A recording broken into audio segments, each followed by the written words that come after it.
चीनी भगवान की मूर्ति बनाता है तो गाल की हड्डी वैसी बनाता है जैसी चीनी की होती है, और नीग्रो भगवान की मूर्ति बनाता है तो लटके हुए मोटे ओंठ बनाता है, घुंघराले बाल बनाता है जैसा नीग्रो होता है। और हिंदू भगवान की मूर्ति बनाता है तो हिंदू की शक्ल। और दुनिया में जितनी शक्ल के लोग हैं अपनी अपनी शक्ल में भगवान को बनाते हैं। अगर घोड़े और गधे भगवान को बनाएं तो वो आदमी की शक्ल में नहीं बना सकेंगे, नहीं बना सकेंगे, वो घोड़ों की शक्ल में बनाएंगे। अगर बंदर बनाएं तो बंदर की शक्ल में बनाएंगे। जो भी भगवान को बनाएगा वो अपना इमेज अपनी शक्ल में बनाएगा। ये मनुष्य के अहंकार की पूजा हो रही है, ये कोई भगवान नहीं है। हम अपने अहंकार की पूजा कर रहे हैं, अपनी ही मूर्ति बना के खड़े हैं उसके सामने हाथ जोड़े हुए। ये सारी मूर्तियां मनुष्यों की अपनी मूर्तियां हैं, और इनकी पूजा को हम कहते हैं कि भगवान की पूजा। भगवान को हम जानते भी नहीं, पूजा क्या करेंगे, प्रेम क्या करेंगे? भगवान का हमें कोई पता भी नहीं। बस वही प्रचार है कि ये भगवान है, इनको भगवान मानो और पूजो, और हम पूज रहे हैं। और जो आदमी बिना सोचे और विचारे और बिना विवेक और जिज्ञासा किए और बिना संदेह किए इनको पूजे चला जाता है, वह आदमी गुलाम है, वह आदमी हद दर्जे की गुलामी में। उस तरह का आदमी कभी भी उस स्थिति को नहीं पा सकता जहां कि धर्म के सत्य का उदय हो जाए और धर्म का सूर्य उसके जीवन को प्रकाशित कर दे। उसकी भूमिका भी नहीं है उस आदमी के पास। भूमिका के लिए इस तरह के बच्चों जैसे काम बंद करने पड़ेंगे। छोटे छोटे बच्चे गुड्डे गुड्डियां बना लेते हैं, उनका विवाह रचाते हैं तो हम हंसते हैं, हम कहते हैं ये बच्चे हैं चाइल्डिश। और हम राम का जुलूस निकालें और विवाह रचाएं तो हम समझते हैं हम प्रौढ़, हम समझदार। हम चाइल्डिश नहीं, हम बच्चे जैसे नहीं, और समझते हैं कि ये धर्म का काम हो रहा है। ये बच्चों जैसी बुद्धि धार्मिकता नहीं है। धार्मिकता बड़ी प्रौढ़ता की बात है, बड़ी प्रौढ़ता की बात है। और उस प्रौढ़ता के लिए एक सूत्र स्मरण रखें, जो भी मनुष्य का बनाया हुआ है वो कभी उस तक नहीं ले जा सकेगा जो कि किसी का भी बनाया हुआ नहीं है। असृष्ट है परमात्मा, उसकी कोई सृष्टि नहीं, उसे किसी ने बनाया नहीं। उस तक जाना हो तो कुछ बनाने की जरूरत नहीं है, अपने को मिटाना पड़ता है। परमात्मा तक जिसको जाना हो उसे कुछ बनाने की जरूरत नहीं, खुद को मिटाना पड़ता है। तो धार्मिक आदमी भगवान की मूर्ति नहीं बनाता, अपनी मूर्ति को मिटा देता है। और जिस दिन अपनी मूर्ति मिट जाती है उस दिन भगवान प्रकट हो जाते हैं। लेकिन हम भगवान की मूर्ति बनाते, अपनी मूर्ति नहीं मिटाते। अपनी मूर्ति को तो मजबूत करते हैं और भगवान की मूर्ति और बनाते। अपनी मूर्ति को मिटाइए। अपनी मूर्ति अपना अहंकार, ये मेरा होना, ये मैं हूं कुछ, ये मेरी मूर्ति जो है इसको तोड़ना पड़ेगा। और ये मेरी मूर्ति टूट जाए तो उसका रूप प्रकट होगा जो किसी का बनाया हुआ नहीं है। लेकिन मनुष्य का अहंकार अद्भुत है, वो अपने को तो मिटाता नहीं, हद मौज में आ जाता है, भगवान तक को गढ़ने लगता है, भगवान तक को बनाता है। हमने कारखाने खोले हुए हैं भगवान को बनाने के जगह जगह, और इन सब कारखानों में और दुकानों में झगड़ा होता है जो कि स्वाभाविक है। क्योंकि एक दुकान कहती है कि हमारी दुकान के बने हुए भगवान ही सच्चे हैं, तुम्हारी दुकान के बने हुए भगवान झूठे। बाजार में हमारी दुकान के भगवान चलने चाहिए, तुम्हारे को न चलने देंगे। तलवारें चलती हैं, लकड़ियां चलती हैं, हत्याएं होती हैं, क्योंकि हमारे कारखाने में जो भगवान डालते हैं वही सच्चा भगवान है, तुम्हारे कारखाने में डला हुआ भगवान झूठा है।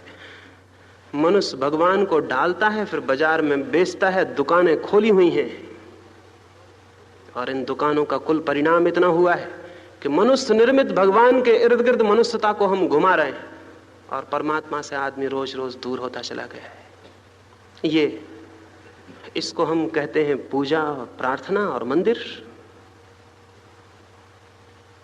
अगर ये मंदिर ही धर्म होते तो जमीन पर कितने मंदिर हैं, कितनी मस्जिदें हैं, कितने सन्यासी हैं, कितने पुजारी हैं, कितने पादरी हैं, कुछ हिसाब है? इन सब की निरंतर उपदेश चल रहे हैं, निरंतर पूजा हो रही, मंदिरों में घंटियां बज रही हैं, और जमीन रोज रोज अधार्मिक होती जा रही है। कुछ समझ में नहीं पड़ता ये क्या हो रहा है। इतने मंदिर और मस्जिद और जमीन नरक से बदतर, धर्म का कोई पता नहीं। ये क्या मामला है? अगर कोई मुझसे कहे कि मेरे घर में बहुत गुलाब के फूल लगे, बहुत चमेली के फूल आए, बहुत मेरे घर में सुगंध फूलों की भर गई, और वहां जाके हम पाएं कि दुर्गंध ही दुर्गंध है और एक फूल नजर ना आए, तो क्या ख्याल पैदा होगा ख्याल पैदा होगा कि इस आदमी ने कागज के फूलों को शायद असली फूल समझ लिया है। इसलिए तो कहता है फूल बहुत है मेरे घर में लेकिन न सुगंध आती, न फूलों की हवाओं में कोई सुगंध के तार उड़ते और न फूल, जीवंत फूल कहीं दर्शन में आते। तो शायद इसने कुछ नकली फूलों को फूल समझ लिया है। जमीन पर इतने धर्म स्थान है लेकिन धर्म कहां है? अगर धर्म की सुगंध नहीं है तो हमने शायद कागज के फूलों को असली फूल समझ लिया है, शायद हमने मकानों को मंदिर समझ लिया है और अपने हाथ की बनाई हुई मूर्तियों को परमात्मा समझ लिया है। नहीं तो जीवन कुछ से कुछ होता, कुछ और होता, कुछ और बात होती। तो मैं ये निवेदन करना चाहता हूं, मनुष्य जिस मंदिर को बनाएगा वो मंदिर परमात्मा का नहीं हो सकता। हां, अगर मनुष्य अपने को मिटा ले तो उसका हृदय परमात्मा का मंदिर जरूर बन जाता है, लेकिन कोई मिट्टी की दीवार, कोई ईंटें परमात्मा के मंदिर को नहीं बनाती। हृदय जरूर परमात्मा का मंदिर बना सकता है, और वही हृदय परमात्मा का मंदिर बना सकता है जो अपने को मिटा ले।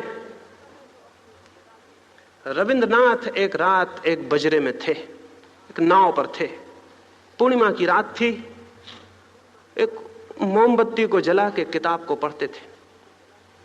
रात आधी हो गई और तब थक गए वो। उन्होंने किताब बंद की, मोमबत्ती फूंक के बुझाई, बुझाते से हैरान हो गए, उठ के खड़े हो गए और नाचने लगे। क्या हो गया उनको? मोमबत्ती बुझाई, बुझते ही खड़े हो गए, नाचने लगे, बाहर निकल आए बजरे के और आकाश की तरफ हाथ जोड़कर क्षमा मांगने लगे। उनका एक मित्र भी था, उसने कहा ये क्या करते हैं, पागल हो गए हैं? उन्होंने कहा पागल नहीं हुआ, आज एक अद्भुत सत्य का मुझे बोध हुआ जिसे मैं आज तक नहीं जाना था। एक छोटी सी मोमबत्ती को जला रहा था तो मोमबत्ती का टिमटिमाता पीला सा प्रकाश भरा हुआ था, धुआं भर गया था और चांद भीतर नहीं आ रहा था। मोमबत्ती फूंक के बुझाई कि बजरे के द्वार से, खिड़की से, रंध्र रंध्र से चांद की अद्भुत रोशनी भीतर भर गई, सारा बजरा आलोकित हो गया।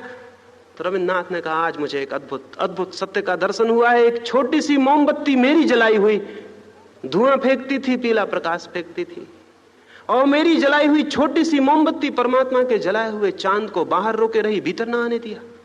द्वार पर चांद खड़ा था, खिड़की पर चांद खड़ा था, रंध्र रंध्र पर चांद खड़ा था, भीतर नहीं आ सका, बाहर ठहरा रहा।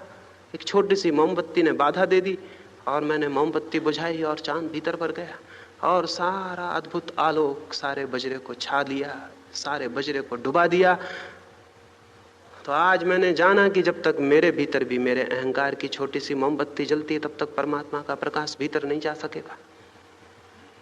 तो जब मैं अपने भीतर की मोमबत्ती को बुझा दूंगा उसी दिन उसका प्रकाश भीतर आ जाएगा। वो तो द्वार द्वार पर खड़ा प्रतीक्षा करता है, वो तो जगह जगह प्रतीक्षा करता है। लेकिन जब तक हम अपने पर, अपनी मोमबत्ती पर, अपने अहंकार पर ही पकड़े हुए ठहरे रहते हैं तब तक उसे आने का कोई कारण नहीं है। तो ये जो मनुष्य जो बनाता है उससे नहीं धर्म का संबंध, क्योंकि मनुष्य जो भी बनाएगा उसका हर बनाया हुआ काम उसके अहंकार को और मजबूत कर देता है। एक मंदिर बना के देखे, फिर आपका अहंकार और मजबूत हो जाता है कि मैंने मंदिर बनाया। फिर आप मंदिर के ऊपर एक तख्ती लगा कर अपना नाम टांग देते हैं कि मैंने मंदिर बनाया, और ये पत्थर लगा रहा है हजारों साल तक ताकि लोग जानें कि किसने ये मंदिर बनाया था। कभी छोटा सा धार्मिक काम करके देखें, फिर देखें रीढ़ कैसी ऊंची हो जाती, अहंकार कैसा मजबूत हो जाता है कि मैंने ये किया, मैंने यज्ञ किया, मैंने मंदिर बनाए, मैंने इतना इतना धर्म का कार्य किया। ये हमारे अहंकार को और मजबूत कर जाते हैं। इससे कोई परमात्मा के निकट नहीं पहुंचता। ये मैं मिट जाए, टूट जाए, मनुष्य की प्रतिमा तोड़नी है, वो टूट जाए तो कोई और उतरता है और जीवन को बदल देता है। इस संबंध में मैं अंतिम दिन बात करूंगा, शून्यता के संबंध में, तब इस पर पूरी चर्चा आपसे कर सकूंगा कि मनुष्य के भीतर का अहंकार कैसे टूट जाए।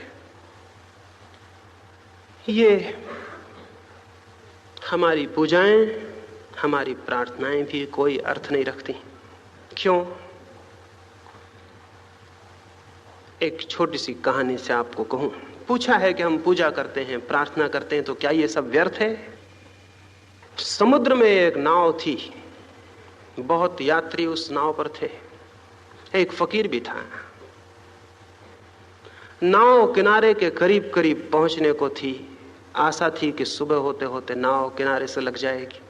लेकिन आधी रात भयंकर तूफान आ गया और नाव डगमगाने लगी और पानी के थपेड़े भीतर पानी फेंकने लगे और हवाएं पागल हो गईं और रास्ता भटक गया और मल्लाह चिंतित हो गए।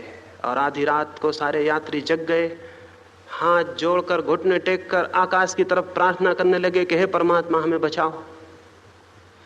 और उस प्रार्थनाओं में कहने लगे कि अगर हम बच गए तो इतना दान करेंगे, अगर बच गए तो तीर्थ हो आएंगे, अगर बच गए तो ऐसा करेंगे वैसा करेंगे। भगवान को आश्वासन भी देने लगे, मनुष्य की भाषा में कहें तो रुष्वत देने लगे,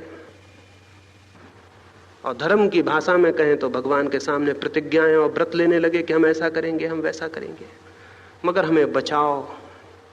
वो फकीर था, सारे लोगों ने उससे कहा कि तुम भी प्रार्थना करो, तुम्हारी प्रार्थना वो ज्यादा सुन लेगा क्योंकि तुम फकीर हो, निकट का तुम्हारा संबंध है, तुम्हारी बात जल्दी सुन लेगा। लेकिन वो फकीर अजीब था, वो आंखें बंद किए बैठा रहा और प्रार्थना में सम्मिलित नहीं हुआ।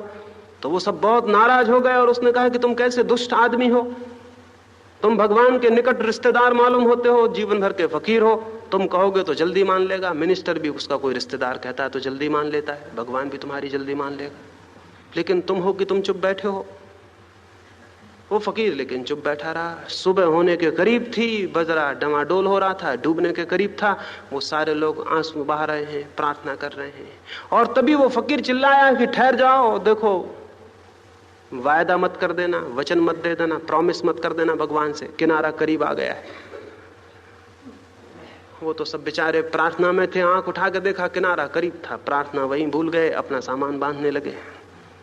उस फकीर ने कहा कि देखी तुम्हारी प्रार्थना, किनारा करीब आ गया तो एक भी घुटना टेके ना रहा, एक भी हाथ जोड़े ना रहा, सब उठाए अपना सामान बांधने लगे और भूल गए प्रार्थना और भगवान दोनों।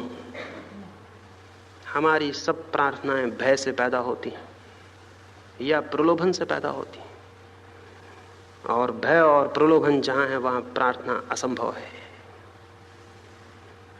क्योंकि जो प्रार्थना भय से पैदा होती है वो भय के हट जाने पर समाप्त हो जाएगी, और जो प्रार्थना किसी चीज को पाने के लिए है वो प्रार्थना ही नहीं है। कभी ऐसी कोई प्रार्थना की है जिसमें भय और प्रलोभन न हो? तो आप कहेंगे फिर हम करेंगे ही क्यों? जब कोई भय ही ना हो, कोई प्रलोभन ही ना हो, तो हम प्रार्थना क्यों करेंगे? तो फिर मैं आपसे कहूंगा आप प्रार्थना को अभी जानते भी नहीं हैं। ये जितनी हमारी प्रार्थनाएं हो रही हैं सब भय और प्रलोभन पर खड़ी हैं। या तो किसी भय से छुटकारा चाहिए, या कोई प्रलोभन है, कोई नौकरी चाहिए, किसी को स्वास्थ्य चाहिए, किसी को मुकदमा, और अगर स्वास्थ्य और मुकदमे से मन उब गया है तो स्वर्ग चाहिए, मोक्ष चाहिए, भगवान के दर्शन चाहिए, भगवान के चरणों में निवास चाहिए, इस तरह की 25 बातें। लेकिन चाहिए क्या? आपको पता है जो प्रेम कुछ मांगता है वो प्रेम झूठा है। लेकिन हमारी सब प्रार्थनाएं कुछ मांगती हैं। कोई प्रार्थना जो मांगती है सच्ची नहीं हो सकती, फिर कौन सी प्रार्थना सच्ची होगी? क्या आपको पता है जो प्रेम मांगता है वो झूठा होता है, फिर कौन सा प्रेम सच्चा है? जो प्रेम देता है वो सच्चा होता है, जो प्रार्थना देती है वह भी सच्ची होती है। लेकिन हम तो देने को जानते नहीं, हम तो मंदिर में मांगने जाते, हम देने को जाते नहीं। धर्म का संबंध मांगने से नहीं है, धर्म का संबंध देने से है। एक सुबह एक भिखारी अपने घर के बाहर निकला। निकलते वक्त उसने अपनी झोली में चावल के थोड़े से दाने डाल लिए, जैसा कि सभी समझदार भिखारी हमेशा करते हैं। क्योंकि जिसके द्वार पर भी भीख मांगनी है, अगर उसको पता चल जाए कि इसको किसी और ने भी भीख दी है तो उसको भी देने में आसानी होती है। 2 कारणों से। एक तो उसे यह ख्याल नहीं पैदा होता कि ये मुझको ही मूर्ख बना रहा है, किसी और को भी बना चुका है। दूसरा, ये कोई साधारण भिखारी नहीं है, कोई विशिष्ट भिखारी है, इसको दान मिलता है। यानी मैं किसी अरे गरे आदमी को नहीं दे रहा हूं, जिसको मिलता है उसको ही दे रहा हूं। तो उस भिखारी ने भी अपने घर से निकलते वक्त अपनी झोली में चावल के दाने डाल लिए और वो दरवाजे पे बाहर निकला। सुबह होने के करीब है, वो गांव में भिक्षा मांगने जाता है। रास्ते पर आया था कि उसे दिखाई पड़ा दूर से राजा का रथ आ रहा है। उसने सोचा कि ये तो बड़ी सौभाग्य की घड़ी है, ऐसा आज तक ना हुआ था। और राजा के घर दरवाजे से संतरी वापस लौटा देते थे, कभी भीतर घुसने का मौका नहीं आया। राजा भी उनको भीतर आने देता है जिनसे कुछ मिलने की आशा हो, जिनको देना पड़े उनको कौन भीतर आने देता है। तो उस भिखारी को तो कभी भीतर घुसने नहीं दिया गया था। आज मौका रास्ते पर ही राजा मिल गया था, तो उसने सोचा आज तो झोली फैला के सामने खड़ा हो जाऊंगा और आज तो मांग ही लूंगा और हमेशा की मुराद पूरी हो जाएगी। वो अपने मन में विचार करने लगा, क्या मांगूं क्या ना मांगूं, और सोचता ही था कि रथ आके सामने खड़ा हो गया। राजा नीचे उतरा और भिखारी घबरा के रह गया। उसकी कल्पना में भी न था जो हो गया। राजा ने अपना कपड़ा फैला दिया और कहा कि मुझे कुछ दो। तो भिखारी ने सोचा भी न था कि राजा और अपना वस्त्र फैला देगा, और कभी जीवन में कल्पना भी न की थी कि मुझसे भी कोई मांग लेगा। वो अपनी झोली में हाथ डालता था और बाहर निकाल लेता था। हिम्मत न पड़ती थी कि एक मुट्ठी चावल के दाने दे दूं। देने की कोई आदत न थी, मांगने की ही आदत थी। दिया कभी था ही नहीं, हमेशा मांगा था। कल्पना में भी नहीं सोचा था कि कभी देना पड़ेगा, ऐसा पहाड़ भी सिर पर गिरेगा कि देना पड़े। तो मुट्ठी बांधता था, छोड़ देता था। राजा बोला जल्दी करो, जो भी देना हो दे दो, मैं जाऊं। और आज तो राजा ने कहा कि मैं यही कल्पना करके निकला था कि जो भी मुझे पहले मिल जाएगा उससे कुछ मांग लूंगा। बड़ा गड़बड़ राजा था। आखिर बामुश्किल उसने एक दाने को निकाला, एक दाना चावल का, और राजा की झोली में डाल दिया। राजा बैठा और चल पड़ा। रथ की धूल उड़ती रह गई और उसके मन में पश्चाताप कि एक दाना व्यर्थ ही चला गया। मांगना था वो तो मांग ही नहीं पाए, और एक दाना और व्यर्थ चला गया। उस सांझ दिन भर उसने भीख मांगी, लेकिन मन दुखी रहा। एक दाना खो दिया था। इतनी भिक्षा कभी ना मिली थी, आज पूरी झोली भर गई थी, लेकिन चित्त दुखी था। एक दाना कम था। घर लौटा, पत्नी ने पूछा तो कहा इतने उदास, आज तो झोली पूरी भरी है, इतनी तो कभी ना भरी थी। उसने कहा झोली पूरी भरी दिखती है, थोड़ी खाली है, एक दाना कम है। एक दाना आज देना पड़ा है, और तू कल्पना भी नहीं कर सकती कि देना कितना कष्टप्रद हुआ होगा उसके लिए जो हमेशा मांगता रहा और पाता रहा। मेरे प्राण ही खिसक गए थे, मेरी सांस ठहर गई थी, लेकिन देना पड़ा, मजबूरी में उलझ गया था। उसने अपनी झोली उल्टाई। अब तक तो दुखी था, फिर छाती पीट कर रोने लगा और आंसू उसकी आंखों से झरझर टपकने लगे। झोली उल्टा के देखा और सब दाने तो दाने थे, एक चावल का दाना सोने का हो गया था। और तब वो छाती पीटने लगा और रोने लगा कि मैं कैसा पागल हूं, मैंने सारी झोली राजा को क्यों ना उल्टा दी, तो आज सारे दाने सोने के हो जाते। लेकिन अब तो अवसर निकल गया था, और रोज राजा रथ पर मिलता नहीं सड़क पर। ये तो कहानी है, लेकिन मैं आपसे कहूं, केवल वे ही जीवन के दाने सोने के हो जाते हैं जो हम देते हैं, और जो हम बचा लेते हैं वो मिट्टी के सिद्ध हो जाते हैं। मरते वक्त जब हर आदमी अपनी झोली उल्टा कर देखता है तो पाता है थोड़े से दाने सोने के हो गए हैं जो उसने दिए थे, और बाकी सब दाने मिट्टी के जो उसने पाए थे। प्रार्थना का अर्थ है ऐसा जीवन जो देने का जीवन है, मांगने का जीवन नहीं। प्रार्थना का अर्थ किसी मंदिर में बैठ के हाथ जोड़ के कुछ बातें करना नहीं है। प्रार्थना का अर्थ है समग्र जीवन ऐसा हो जो देने का जीवन है, पाने का जीवन नहीं। जिसके जीवन में जितना दान है, समग्र भूत अपने प्राणों का, अपनी शक्तियों का, अपनी ऊर्जाओं का, अपने प्रेम का, अपनी दया का, उसका जीवन उतना ही प्रार्थनापूर्ण है। प्रार्थना कोई प्रेयर नहीं है कि बैठ के हमने स्तुति कर ली। प्रार्थना समग्र जीवन का रूपांतरण है। अभी हम मांगते हैं, सब कुछ मांगते हैं, मांगते हैं, मांगते हैं, मांगते हैं। मांगने वाला मन कभी प्रार्थना नहीं कर सकता।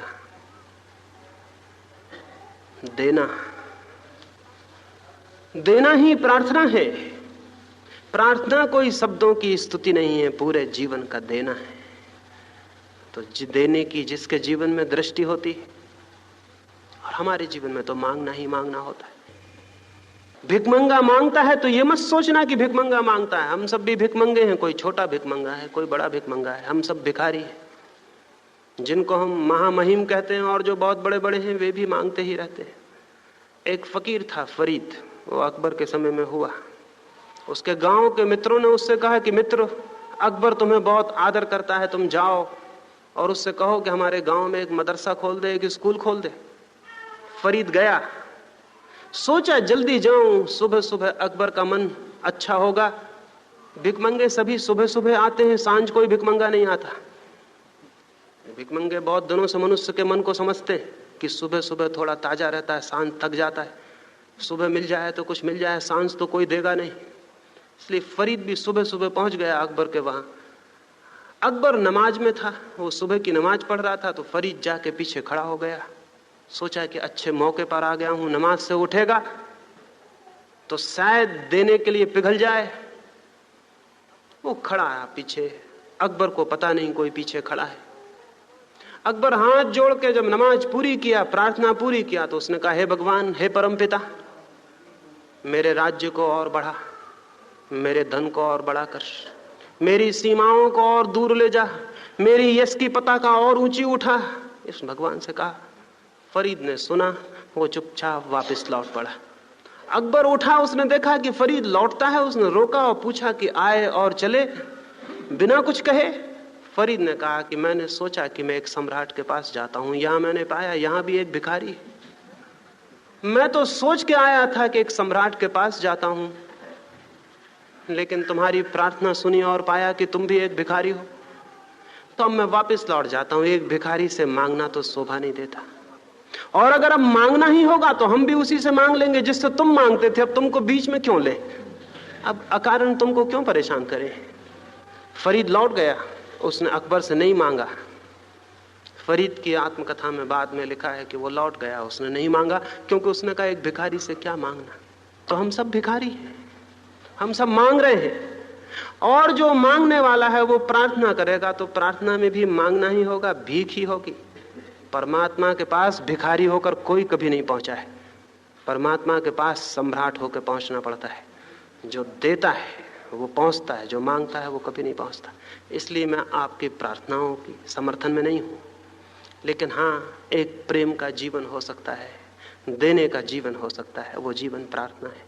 उसमें कोई परमात्मा नहीं होता, सिर्फ देना होता है, सिर्फ दान होता है, सिर्फ प्रेम होता है।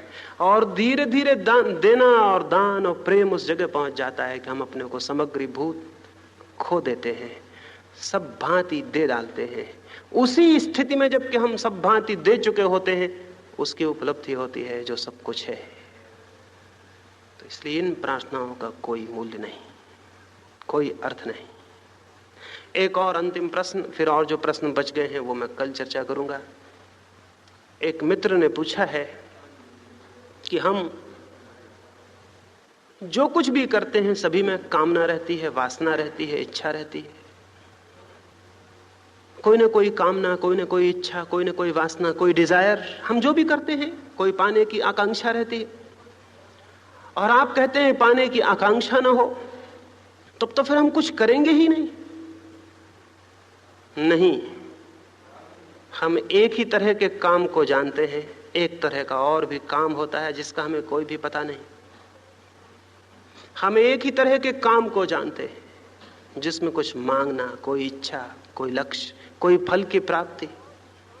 हम एक तरह का और भी काम होता है, उसे हम जानते ही नहीं। और बड़े आश्चर्य की बात यह है कि वही काम, वो दूसरी तरह का काम ही जीवन में धर्म को, सत्य को, परमात्मा को लाता है। एक छोटी सी घटना से बात कहूं। अकबर ने एक रात्रि तानसेन को विदा करते वक्त कहा, तुम्हारे गीत सुनता हूं, तुम्हारा वाद्य सुनता हूं तो मेरे प्राण इस भांति सम्मोहित हो जाते हैं, और मुझे ऐसा लगने लगता है कि तुमसे बेहतर तो कभी किसी ने भी नहीं बजाया होगा, और तुमसे बेहतर कभी कोई बजा भी नहीं सकेगा। संगीत में तुमने जो जाना है और जो पाया है शायद कभी किसी ने नहीं जाना और कभी कोई नहीं जान सकेगा। ऐसा मेरे मन में भाव निरंतर उठता है। लेकिन आज मुझे एक नया प्रश्न आ गया है, वो मैं तुमसे पूछता हूं, और वो ये कि जब मैं तुम्हें सुनता था तो मुझे अचानक ये ख्याल आया, तुमने शायद किसी से सीखा हो, तुम्हारा कोई गुरु हो, और हो सकता है वो तुमसे भी बेहतर बजाता हो, तुमसे भी बेहतर, तुमसे भी गहरा जाता हो सकता है। तो तुम्हारा गुरु कोई है, कोई जीवित? यदि हो तो मैं उसे सुनना चाहूंगा। मुझे विश्वास नहीं पड़ता कि तुमसे आगे कोई हो सकता है, लेकिन फिर भी मैं सुनना चाहूंगा। मेरा कुतूहल जग गया। तानसेन ने कहा कि बड़ी कठिन बात है, गुरु तो मेरे हैं, लेकिन उनको कहा नहीं जा सकता कि वो गाएं। हां, कभी कभी वो गाते हैं तब सुना जा सकता है, कभी कभी वो बजाते हैं तब सुना जा सकता है, लेकिन कहा नहीं जा सकता कि वो बजाएं, क्योंकि उनकी कोई आकांक्षा नहीं है जिसके लिए उनको प्रलोभन दिया जा सके कि इसलिए बजाओ। उनकी कोई यश की कामना नहीं है, कोई इच्छा नहीं है, कोई पाने का भाव नहीं है। हां, कभी कभी अपनी मौज में वो बजाते हैं तब सुना जा सकता है। अकबर ने कहा कि मैं सुनूंगा। तानसेन ने कहा चोरी से सुनना पड़ेगा, क्योंकि सामने चले जाएं तो हो सकता है वो बंद कर दें और चीज टूट जाए। तो आधी रात को अकबर और तानसेन गए। तानसेन का गुरु एक फकीर था, हरिदास, वो यमुना के किनारे रहता, एक झोपड़े में। कोई 3 बजे सुबह उठ के वो अपनी मौज में कुछ गाता और बजाता। दोनों ने झोपड़े के बाहर चोरी से बैठ के सुना। शायद ही कभी किसी सम्राट ने चोरी से बैठ के सुना हो। अकबर रोने लगा। लौटते में तानसेन से बोला नहीं। महल पहुंचकर उसने तानसेन से कहा कि मैं तो सोचता था तुम्हारा कोई मुकाबला नहीं, अब मैं क्या सोचूं, तुम्हारे गुरु के सामने तो तुम ना कुछ हो। लेकिन इतना फर्क क्यों है, तुम इतना अलौकिक क्यों नहीं बजा पाते हो? तानसेन ने कहा सीधी सी सरल सी बात है, मैं इसलिए बजाता हूं कि मुझे कुछ मिल जाए, और मेरा गुरु इसलिए बजाता है कि उसे कुछ मिल गया है। उसे कुछ मिल गया है इसलिए बजाता है, और मुझे कुछ मिल जाए इसलिए बजाता हूं। मेरा बजाना एक भिकमंगे का बजाना है, मेरे गुरु का बजाना एक सम्राट का बजाना है। आनंद मिल गया है और आनंद से उसका संगीत निकल रहा है, और मेरा संगीत तो एक साधन है कि मुझे रुपए मिल जाएं तो शायद आनंद मिले। 2 तरह का जीवन है। एक आनंद को खोज लेने से जो जीवन विकसित होता है, वो उस जीवन में कुछ पाने की आकांक्षा नहीं होती। वो सारा जीवन प्रार्थना बन जाता है, वो सारा जीवन सहज ही निष्काम बन जाता है, वो सारा जीवन सहज ही किसी तरह की फलाकांक्षा से मुक्त हो जाता है। और एक जीवन है दुख का जीवन, जिसमें सब कुछ पाने की इच्छा होती है, आकांक्षा होती है। और स्मरण रखिए, दुख से जो कृत्य निकलता है वो आनंद कभी ना ला सकेगा, क्योंकि जहां से जो चीज निकलती है वही मिल जाती है। मिट्टी से जो चीज पैदा होती है वो मिट्टी में गिर जाती है। जो शुरुआत है वही अंत है। तो अगर हमारा चित्त दुखी है और हम कोई काम कर रहे हैं कि इससे सुख मिल जाए, तो गलती में है आप। दुखी चित्त से जो कृत्य निकलेगा उसका अंत दुखी होगा, सुख नहीं हो सकता। दुख के बीज से दुख के फल लगते हैं। जो कृत्य आनंद की भूमि से निकलता है वो आनंद लाता है, क्योंकि आनंद से निकला हुआ बीज आनंद के फलों को पैदा करता है। तो मैं आपसे नहीं कहता कि आप निष्काम हो जाएं, वासना छोड़ दें, ये तो कभी कोई छोड़ ही नहीं सकता। मैं आपसे नहीं कहता आप फलाकांक्षा छोड़ दें, ये कभी कोई छोड़ ही नहीं सकता। ये तो मैं आपसे कहता नहीं, मैं तो आपसे ये कहता हूं आनंदित हो जाएं।